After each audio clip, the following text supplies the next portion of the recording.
नमस्कार। मैं Shashi Prabha Saraswat, associate professor Hindi, Shri Kalyan राजकीय कन्या महाविद्यालय सीकर। प्रिय विद्यार्थियों, हरिशंकर परसाई जी का निबंध जो कि पिछले वीडियो में भी हम कर चुके हैं, उसी क्रम को आगे की ओर ले जा रहे हैं। विकलांग श्रद्धा का दौर निबंध हमारा चल रहा था, उसी की व्याख्या को आगे जारी रखते हुए पढ़ते हैं इसको। सोचता हूँ लोग मेरे चरण क्यों छूने लगे हैं। ये श्रद्धा एकाएक कैसे पैदा हो गई। पिछले महीने मैंने ऐसा क्या कर डाला। कोई खास लिखा नहीं है, कोई साधना नहीं की, समाज का कोई कल्याण भी नहीं किया, दाढ़ी नहीं बढ़ाई, भगवा भी नहीं पहना, बुजुर्गी भी कोई नहीं आई। लोग कहते हैं ये वयोवृद्ध हैं और चरण छू लेते हैं। वे अगर कमीने हुए तो उनके कमीनेपन की उम्र भी 60-70 साल की हुई। लोग वयोवृद्ध कमीनेपन के भी चरण छू लेते हैं। मेरा कमीनापन अभी श्रद्धा के लायक नहीं हुआ है। इस 1 साल में मेरी एक ही तपस्या है, टांग तोड़कर अस्पताल में पड़ा रहा हूँ।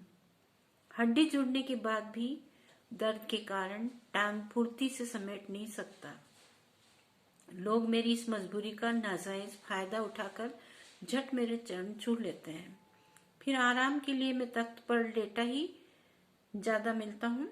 तख्त ऐसा पवित्र आसन है कि उस पर लेटे एक दुरात्मा के भी चरण छूने को प्रेरणा होती है। निम्नलिखित गद्य अवतरण हरिशंकर परसाई जी के निबंध विकलांग श्रद्धा का दौर से लिया गया है। लेखक वर्तमान समाज और परिवेश में श्रद्धा के विपरीत रूप को देखता है। इससे वह न केवल व्यक्तिगत तौर पर आहत होता है, अपितु इस संदर्भ में उसकी विचारधारा बड़ी तीव्र गति से गतिमान होती है। निबंधकार ने यह बताया है कि कल तक जिस व्यक्ति के प्रति कोई श्रद्धा का भाव नहीं था, आज उसी व्यक्ति के प्रति लोगों की इतनी श्रद्धा क्यों हो गई। लेखक व्यंग्य रूप में यहाँ पर इन्हीं प्रश्नों के उत्तर खोजने का प्रयास कर रहा है।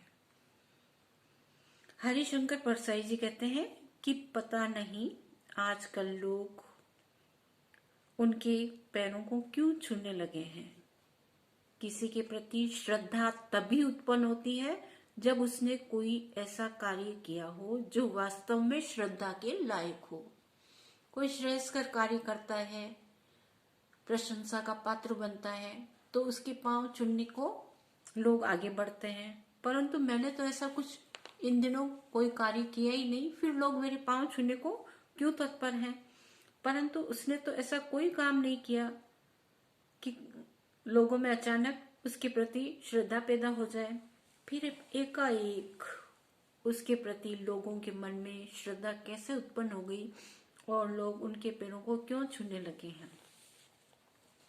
लेखक अपने मन में एक स्थिति पर विचार करता हुआ कहता है, पिछले महीने उसने ऐसा कोई कार्य नहीं किया जिससे लोगों के मन में उसके प्रति अचानक श्रद्धा की भावना उत्पन्न हो जाए। जब अपने लेखन कार्य पर लेखक विचार करता है, तब उसे मालूम पड़ता है कि उसने ऐसा कुछ लिखा भी नहीं है कि लोग अचानक उसके प्रति श्रद्धा रखने लग जाएं।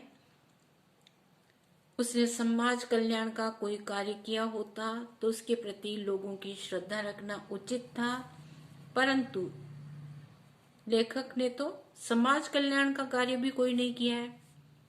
फिर लेखक सोचता है कि लोग समाज में श्रद्धा पाने के लिए आडंबरों को, दिखावों को बल देने लगे हैं। जैसे कभी वे दाढ़ी रख लेते हैं, कभी भगवा वस्त्र धारण कर लेते हैं, जटा जूट धारण कर लेंगे। परंतु लेखक कहता है कि उसने न तो कभी दाढ़ी बढ़ाई है और न ही भगवा वस्त्रों को धारण किया है। फिर लोगों के अचानक उसके प्रति इतनी श्रद्धा कैसे बढ़ गई। ये लोग बार बार आकर के मेरे पांव क्यों छू रहे हैं, मेरे प्रति श्रद्धा का भाव क्यों जता रहे हैं। फिर लेखक हरिशंकर परसाई जी सोचते हैं कि लोग वयोवृद्ध जनों के प्रति अपना आदर प्रकट करने के लिए उनके पैरों को छूने लग जाते हैं, परंतु वह तो अभी इतना वृद्ध भी नहीं हुआ है कि लोग उसके पैरों को छूने लग जाएं। जो लोग विकृत भावना के आधार पर अपना जीवन यापन करते हैं वे अपनी स्वार्थ लालसा के कारण दूसरों के चरण छूने लगते हैं। इसी क्रम में लेखक कहते हैं कि यदि चरण स्पर्श कराने वाले लोग कमीने हैं तो उनके कमीनेपन की उम्र भी 60 या 70 साल की हो गई होगी। लेखक स्वयं पर व्यंग्य करते हुए हरिशंकर परसाई जी कहते हैं कि वह अभी इस कमीनेपन से काफी दूर हैं, फिर भी लोग अपने कमीनेपन की भावना को बनाए रखते हुए अनायास ही उनके चरणों को छूने का प्रयास करते हैं। फिर यदि उसमें कमीनापन है तो वह अभी लोगों की श्रद्धा का कारण नहीं बन पाया है। परसाई जी सोचते हैं कि उन्होंने कोई तपस्या भी नहीं की है। कोई तपस्या की होती तो ये बात कि वह 1 साल से अपनी टांग तुड़वाकर अस्पताल में पड़ा हुआ है, पैर की हड्डी अवश्य जुड़ गई, परंतु दर्द अभी भी काफी है। इसी दर्द के कारण अपनी टांग को उठा पाने में लेखक को बड़ी दिक्कत महसूस होती है। शायद लोग इसकी इस विवशता को देखकर ही उनके पैरों को छू लेते हैं। शायद लोग ऐसा उनकी मजबूरी का फायदा उठाने के उद्देश्य से कर रहे हैं। लेखक कहता है कि मैं आराम करने के उद्देश्य से तख्त पर लेटा रहता हूं, क्योंकि तख्त पर लेटकर आराम मिलता है। अंत में हरिशंकर परसाई जी कहते हैं कि तख्त एक पवित्र आसन है। यदि ऐसे पवित्र आसन पर कोई दुष्ट विकृत मनोवृत्ति वाला व्यक्ति आकर के बैठ जाए, कोई दुरात्मा बैठ जाए, तो उसके प्रति लोगों के मन में श्रद्धा उत्पन्न हो जाती है। लोग विकृत श्रद्धा से परिपूर्ण होकर ऐसे व्यक्ति के पैरों को छूने लग जाते हैं। वस्तुतः लेखक यह स्पष्ट करना चाहता है, इस बात को स्पष्ट करना चाहता है कि आज कहीं पर सच्ची श्रद्धा दिखाई नहीं देती है। नैतिकता की भावना हवा हवाई हो चुकी है।